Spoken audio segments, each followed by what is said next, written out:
Wait, Kaki, alam mo kahit New Year na, hindi pa rin ako makaget over sa Christmas fever, alam mo yun? Alam mo, Dino, I know why. Kasi hindi ka talaga makakaget over, lalong-lalo na kung you're in a place like this. It's full of toys, diba? Christmas toys. Kaki, I know this place in Quezon City.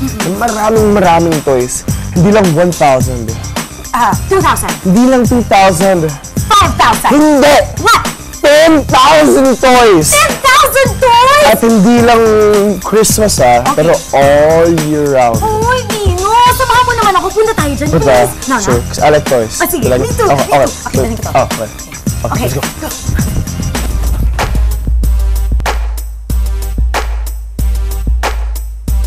You heard that right, mga kahiro! Andito tayo ngayon sa bahay ng isang Pinoy toy collector, si Mr. Jimmy Madarang. At lahat ng bumisita dito, talaga naman napapa-wow sa vast collection ng kanyang mga laruan. Happy New Year!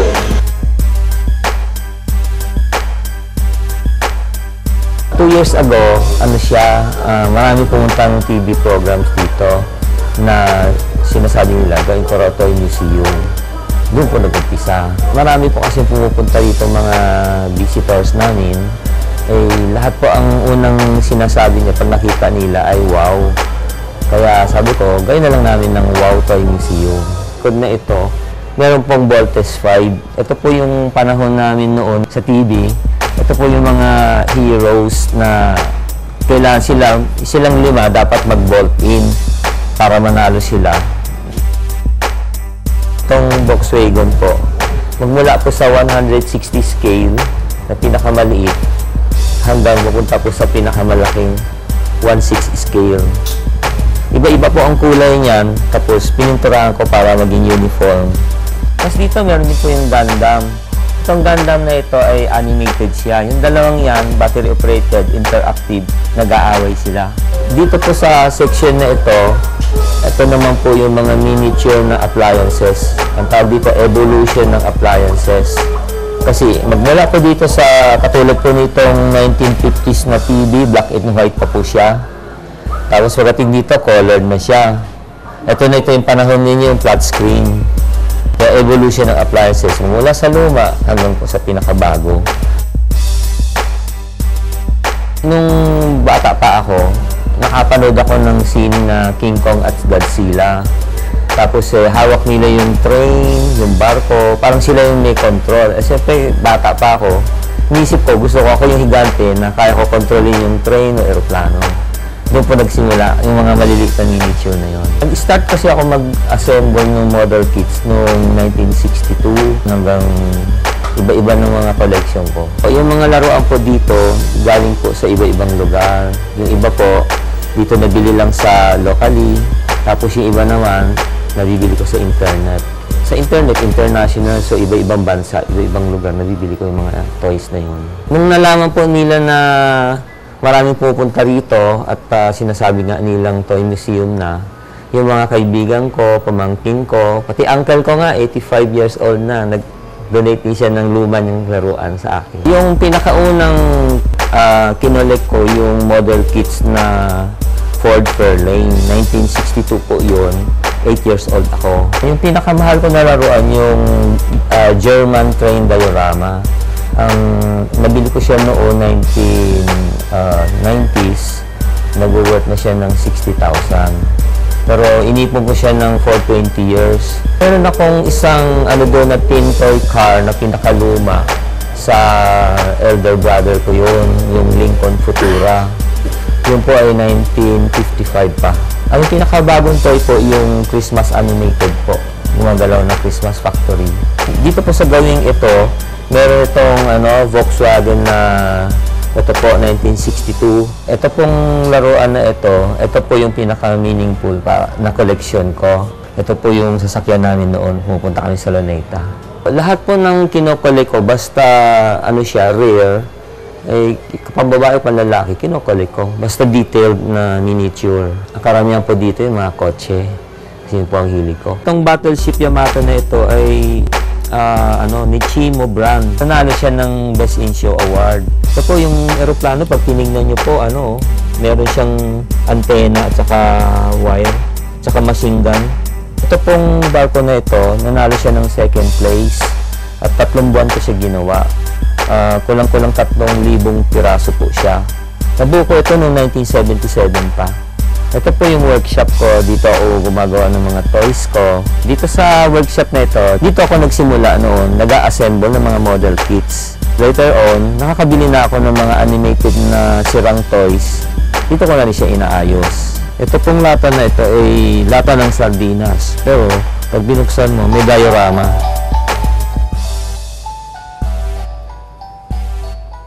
Karamihan ng toys naman dito kasi mga luma na rin.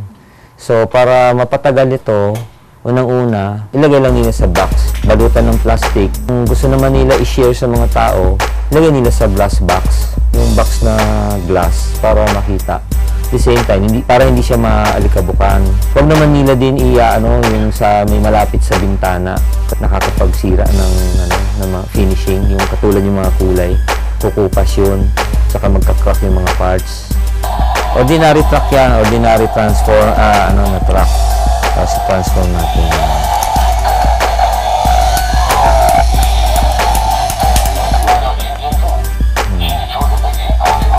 Walang sinulid, oh. Gulat kayo, no?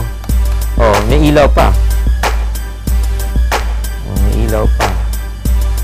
Ayan, nakalutang siya. Hindi siya mahuhulog. Parang magic. Hindi po mahal mag-collect ng mga toys. Ang mga toys naman pwedeng bilihin siya ng mura, pagka katulad yung mga second hand, tapos aayusin na lang.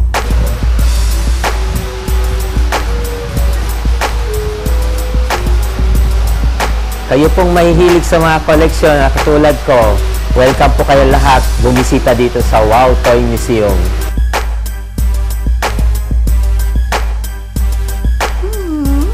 Ayan guys, you are never too young or too old to start this hobby. You know what? All you need is an ounce of passion and the kid in you para makapag-start ka na ng own toy collection mo. Yes. Di ba ikaw din na meron kang mga toy collection? Meron akong collection. Meron din akong collection ng comics, meron akong Iron Man, meron akong Spider-Man, meron din akong Iron Spider-Man. Iron Spider-Man? Meron akong Iron Ito Spider-Man. mo naman sa akin, di ba? At saka, malay natin, ikaw na yung next na ma-feature dito sa My Hero Nation. Man on the spot! Yeah, Iron Spider! See? Iron Man, Spider-Man, pero sabay Iron Spider-Man.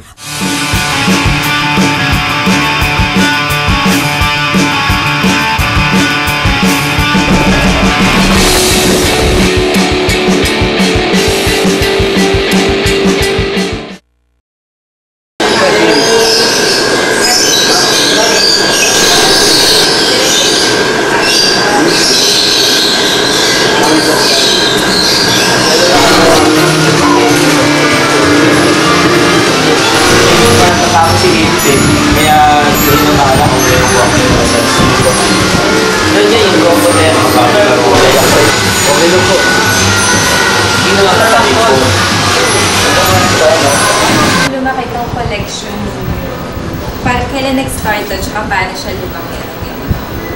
Nag-start kasi ako mag-assemble ng model kits noong 1962. Something na po about yung inspiration nyo sa pagkahilig niya sa Godzilla at sa King Kong. Ay, opo. Kasi nung bata pa ako, nakapanood ako ng sine na King Kong at Godzilla. Tapos hawak nila yung train, yung barko, parang sila yung may control. Siyempre, bata pa ako. Inisip ko, gusto ko ako yung higante na kaya ko kontrolin yung train o aeroplane. At parang dating ko, yung mga laruan dito, parang buuin ko namin sa galing sa akin. Okay lang po. Okay. Opo, yung mga laro, ipagpasa ng lapis meron po. Naglagay rin po ako ng coaching malito na laro. Tapos, dito po, mga iba-ibang parang na banda. Meron po animated, sa kanyang panahon namin na Beatles. Meron yung kalabas. Ito po, meron siyang, nilagyan ko rin po ng Philippine flag para ma-identify nila na dito sa Pilipinas ito. Dito ay Christmas animated ornament. Napakaganda po, tingnan niyo isa-isa. Napakaliit pero gumagalaw, may ilaw. Yung iba po niyan, may sound pa. Lahat po lahat, puro sa Christmas. Gawa sa papel. Katulad po itong 1912 na harbor sa Germany pa po. At ginawa ko ito ng mahigit 29. Kasi laki ng, yung flak, kasi laki ng CD ngayon. Ito po siya. Tapos halo-halo po ang mga laruan dito. Meron pong galing ng Ukraine. Ito po, galing ng Ukraine yung yellow car. Tapos ito, galing ng Russia. Tapos ito, US. Ito, Germany. Dito po sa taas na ito, galing ng... Itong dalawa, inassemble ko talaga. Model kits. Ito, the rest is slide cars. Ito is slot car. May motor yan. May trucks. Galing sa trucks sa takbo yan. Aning ko na pa isa kong question. Huwag mo na sabihin niya.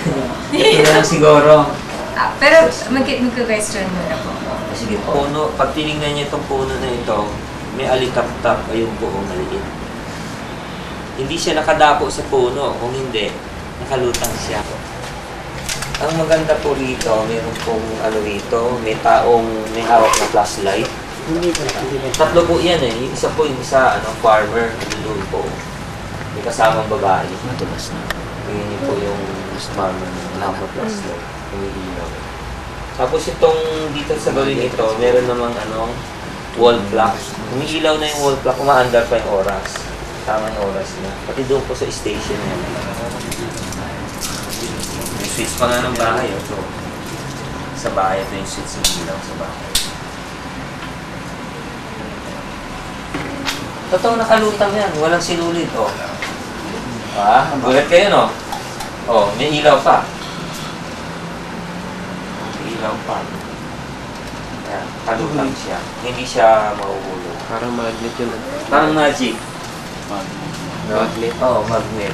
Opo, sabi ko, buwan na lang ako ng spaceship. Actually, yung spaceship niyan gawa sa, alam mo yung laruan ng bata, yung mga plato-plato. Ayun, tapos pinutasan ko, nilagay ko ng magnet, tapos ilaw. Tapos nilagay ko ng alien. Para ibig sabihin, pati yung alien namangha sila. Akala nila sila lang may flying saucer, tayo meron din sa Pilipinas. Tapos yung mga canyon na yun, yung mga machine gun na yun, binutasan ko, may drill akong maliit. Para magmukhang tunan. Gawin mo na lang, Tagalog ang salita. Balik ko na siya.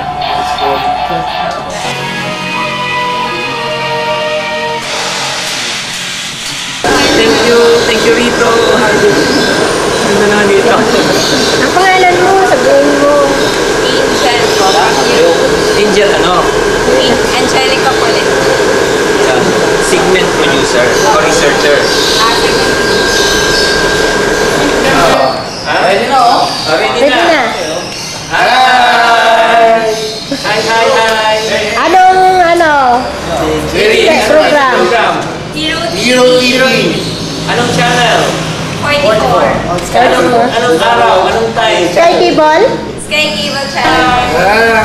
Hi! Mag-umpisa dito. Anong pangalan? Sige, game. Tops. Angel. Angel. Jimmy. Sid. Norman. Alvin. Bon. Conrad. Tony. Sam. Marami pa para pabalik kayo.